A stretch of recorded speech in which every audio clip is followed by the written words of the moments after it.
warahmatullahi wabarakatuh. Perkenalkan, nama saya Reni Renggogeni dari jurusan Administrasi Pendidikan Universitas Negeri Padang.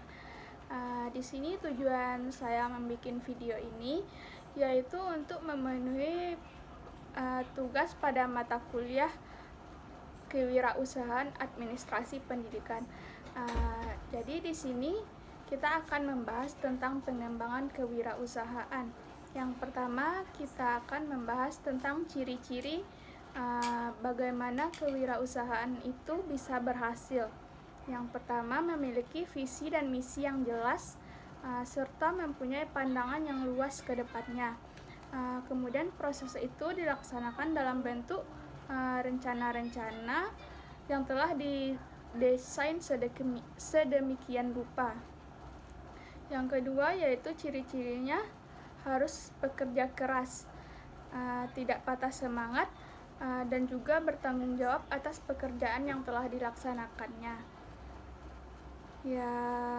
Bertanggung jawab di sini maksudnya berani dalam mengambil suatu keputusan dan juga berani dalam mengambil suatu resiko. Yang selanjutnya yaitu komitmen yang tinggi. Di sini maksudnya komitmen yang tinggi itu adalah kita harus setia terhadap janji yang telah kita ucapkan sebelumnya atau telah kita rencanakan sebelumnya, dan juga mampu mengembangkan hubungan yang baik dengan berbagai pihak, baik dari pihak manapun, tidak pernah memandang bulu. Maksudnya di sini membangun komunikasi untuk terus mengembangkan relasi dengan siapapun. Jadi intinya, jika ingin menjadi seorang wirausahawan yang sukses, maka harus memiliki ciri-ciri yang telah dijelaskan tersebut, seperti contohnya memiliki visi dan misi yang jelas, serta memiliki tujuan yang jelas dan juga pandangan ke depannya yang luas, dan juga pekerja keras, bertanggung jawab, serta memiliki komitmen yang tinggi. Jadi selanjutnya di sini kita akan membahas faktor yang mempengaruhi dalam mendirikan usaha atau seorang kewirausahawan. Di sini banyak sekali faktor yang bisa terjadi, dan juga sumber strategi dalam memulai dan merintis usahanya. Yang pertama seperti contohnya faktor dari keluarga. Memudahkan jika kita berasal dari keluarga kaya atau kita berasal dari keluarga yang telah mempunyai usaha sendiri. Itu termasuk suatu hal yang mudah bagi kita dalam melaksanakan suatu proses kewirausahaan. Faktor yang kedua yaitu sengaja turun untuk mencari pengusaha. Di sini maksudnya kita harus mempunyai niat dalam mencari seorang pengusaha yang sukses, dan kita belajar dari berbagai sumber-sumber yang tersedia, dan juga kita harus berani mencoba dan mempelajari secara keseluruhan dengan memulai melihat usaha apa yang bisa kita pelajari atau yang bisa kita kembangkan. Yang ketiga yaitu iseng-iseng. Maksudnya bisa juga disebut dengan kata iseng-iseng berhadiah. Kadang justru suatu tindakan yang iseng-iseng ini bahkan bisa berhasil berdasarkan juga kreativitas yang ada pada diri kita sendiri. Melakukan sesuatu secara iseng-iseng tapi menghasilkan. Faktor yang selanjutnya yaitu juga ada secara mencoba-coba. Misalnya kita mencoba-coba sesuatu yang didasarkan pada kawan yang mengajak ataupun pada keluarga yang mengajak kita. Faktor yang selanjutnya yaitu adanya unsur keterpaksaan. Misalnya adanya tuntunan dari keluarga, misalnya keluarganya terlahir dari keluarga yang memiliki kewirausahaan dari yang sudah cukup besar. Jadi dia dituntut untuk meneruskan kewirausahaan tersebut. Dan ini juga kadang-kadang bisa berhasil.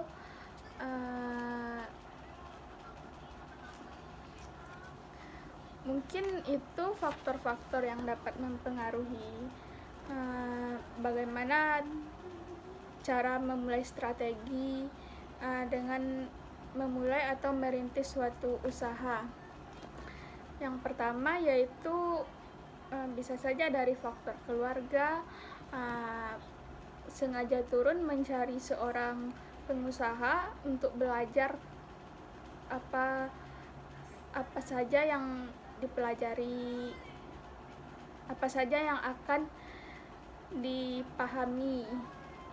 Yang ketiga yaitu iseng-iseng berhadiah. Yang keempat mencoba-coba, dan yang kelima terpaksa. Mungkin ada pun 3 cara dalam memulai usaha. Yang pertama contohnya mendirikan usaha baru. Di sini kita harus memulai mendesain, merencanakan, serta mendirikan usaha baru dengan sengaja. Dan juga yang kedua yaitu membeli perusahaan baru. Contoh seperti memberanikan untuk membeli suatu perusahaan dengan memikirkan segala resiko dan juga keuntungan dalam suatu perusahaan tersebut. Di sini jika membeli suatu perusahaan akan menjadi lebih mudah karena pada dasarnya perusahaan tersebut sudah memiliki suatu fondasi, yaitu seperti contohnya pada bidang promosi pada perusahaan sebelumnya sudah melaksanakan promosi dan juga sudah dikenal oleh banyak orang.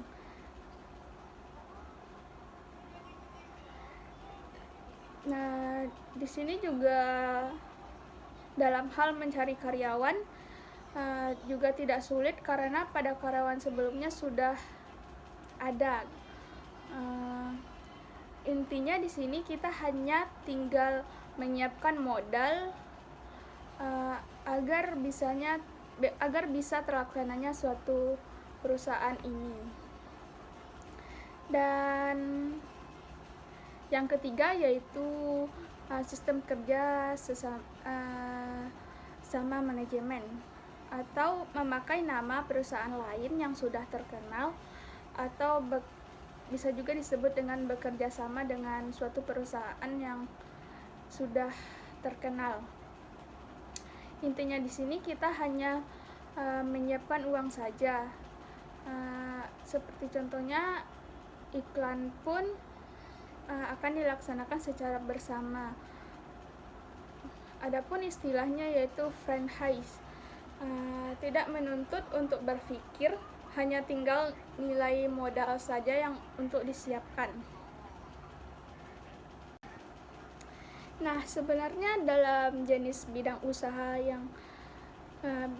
itu banyak. Harus memulai dari fashion yang kita miliki,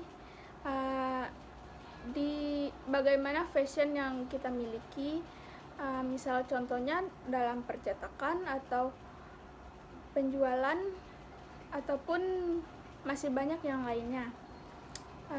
Adapun di sini hal yang paling menentukan kewirausahaan itu terlaksana, yang pertama kita harus menentukan minat dan bakat. Yang kedua kita harus menentukan modal. Tanpa modal bukan berarti kita tidak bisa melaksanakan suatu usaha. Jadi intinya di sini dalam hal menentukan kewirausahaan, adanya suatu modal hanya termasuk ke dalam beberapa hal yang penting. Yang selanjutnya yaitu waktu. Tidak bisa setengah-setengah, kita harus tekun dalam melaksanakan suatu usaha. Yang keempat yaitu laba dan pengalaman sendiri dan orang lain untuk memudahkan pengembangan suatu perusahaan. Yang selanjutnya yaitu hal yang perlu diwaspadai atau hal-hal yang dapat menyebabkan kegagalan dalam suatu kewirausahaan. Yang pertama, data atau informasi yang tidak lengkap. Di sini perlunya data dan informasi yang lengkap agar perusahaan kita berjalan secara lancar dan juga kita merasa nyaman dalam berwirausaha. Hal yang kedua yang bisa menyebabkan suatu kegagalan yaitu salah perhitungan, tidak tepatnya pasar penjualan ataupun kondisi lingkungan. Misalnya kita menjual suatu makanan di lokasi ini tapi tidak sesuai dengan di lokasi kita yang akan menjual itu. Yang ketiga yaitu pelaksanaan pekerjaan yang salah, dan yang keempat termasuk bencana alam ataupun unsur kegagalan lainnya. Nah, harusnya diperhitungkan sedemikian rupa. Sebenarnya ini hanya beberapa hal yang bisa kita rangkum, tapi masih banyak lagi kegagalan-kegagalan yang lain bisa kita dapatkan atau faktor yang lain. Nah, harusnya hal-hal ini diperhitungkan secara waspada dan juga secara sedemikian rupa dibentuk agar tidak adanya faktor-faktor kegagalan yang dapat menyebabkan suatu perusahaan itu rugi. Nah, dari faktor-faktor yang disebutkan tadi seperti data atau informasi yang kurang jelas, salah perhitungan, pelaksanaan pekerjaan yang salah, termasuk bencana alam ataupun unsur kegagalan lainnya. Tidak hanya itu, masih banyak pula suatu faktor-faktor kegagalan lainnya yang dapat menyebabkan kegagalan pada seorang kewirausahaan. Nah, sebelum memulai usaha, harusnya kita perlu juga melakukan analisis terhadap kebutuhan usaha sedemikian rupa penilaian yang benar sehingga dapat kita simpulkan ini memungkinkan atau tidak suatu perusahaan itu dijalankan. Materi yang selanjutnya yaitu modal. Pada prinsipnya modal ada dua. Yang pertama yaitu modal dalam bentuk materi atau uang. Syarat untuk memulai usaha sebenarnya semuanya didasarkan pada uang. Misalnya untuk membeli suatu bahan diperlukan untuk membiayai semua keperluan kita. Nah, modal yang kedua yaitu tidak hanya berdasarkan pada uang. Pada intinya, jika kita ingin melaksanakan suatu kewirausahaan, kita juga harus memiliki modal keahlian ataupun skill.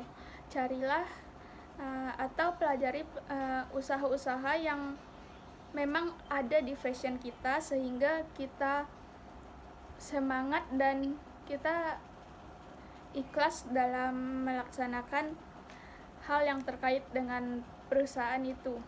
Dan juga pada prinsipnya ada dua jenis dari modal usaha. Yang pertama, modal investasi, digunakan dalam jangka panjang, dapat digunakan secara berulang-ulang, biasanya lebih dari hitungan tahun. Modal digunakan tidak berharap pengembalian secara cepat, seperti contohnya modal investasi ini yaitu seperti pembelian gedung atau kendaraan ataupun yang lainnya yang dipakai secara dalam jangka waktu yang panjang dan tidak mengharapkan modal itu keluar secara cepat. Dan yang kedua yaitu modal kerja. Modal ini dilaksanakan dalam jangka pendek, hanya beberapa kali pakai, seperti contohnya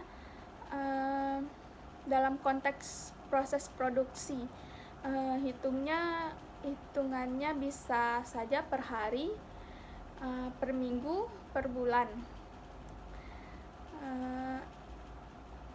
Bisa diprediksi uang ini kembali dalam waktu yang cepat dan digunakan kembali untuk produksi berikutnya. Nah, bagaimana modal-modal usaha tadi?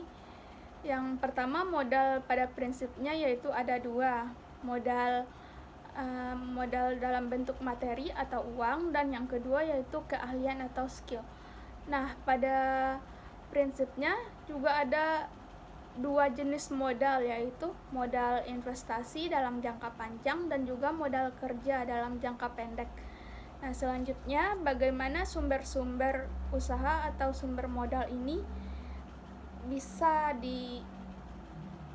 dilaksanakan, bisa dikelola dengan baik.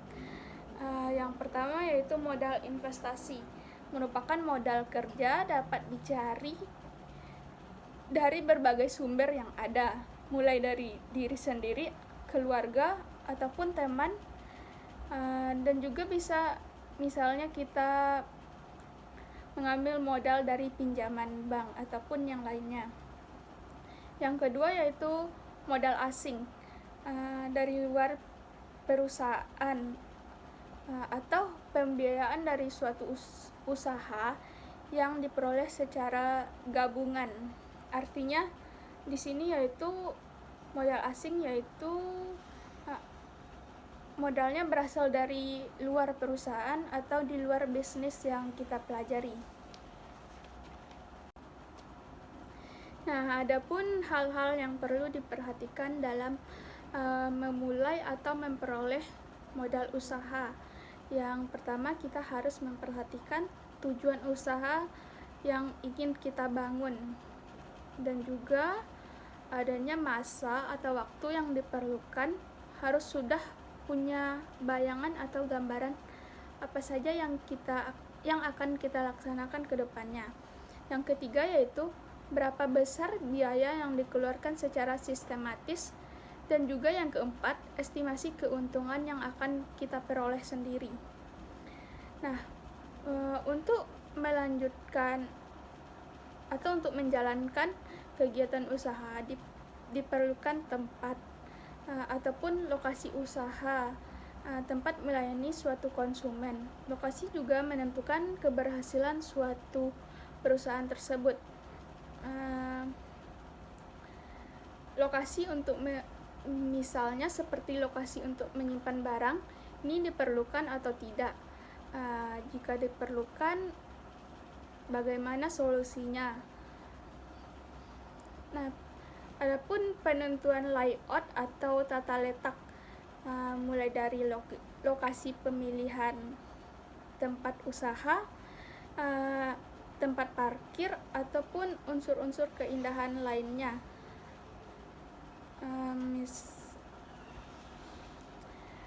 Misalnya jika suatu tempat usaha kita itu nyaman dan kondusif, maka membuat suatu konsumen itu akan terasa nyaman dan aman di tempat kita, hingga menyebabkan konsumen itu bisa berlama-lama,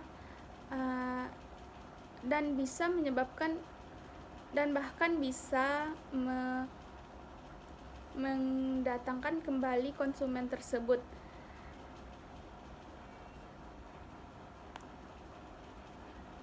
Penentuan layout ini juga perlu dilaksanakan secara cermat dan tepat, dan waspada. Ini harus berdasarkan semua hal yang berkaitan dengan persoalan keindahan. Nah, yang terakhir kita akan membahas tentang hal yang harus dipertimbangkan dalam memilih atau menentukan lokasi suatu usaha kita. Yang pertama yaitu jenis usaha. Jenis usaha apa yang kita jalankan dan di mana cocoknya suatu usaha itu diletakkan. Dan yang kedua yaitu seberapa dekat konsumen atau target marketnya. Seperti contohnya jika kita dekat di kampus, maka konsumennya atau target pasarnya yaitu mahasiswa. Misalnya contohnya kita bisa membuat suatu usaha yang berkaitan dengan makanan ataupun hal-hal lainnya yang diminati oleh mahasiswa atau orang banyak.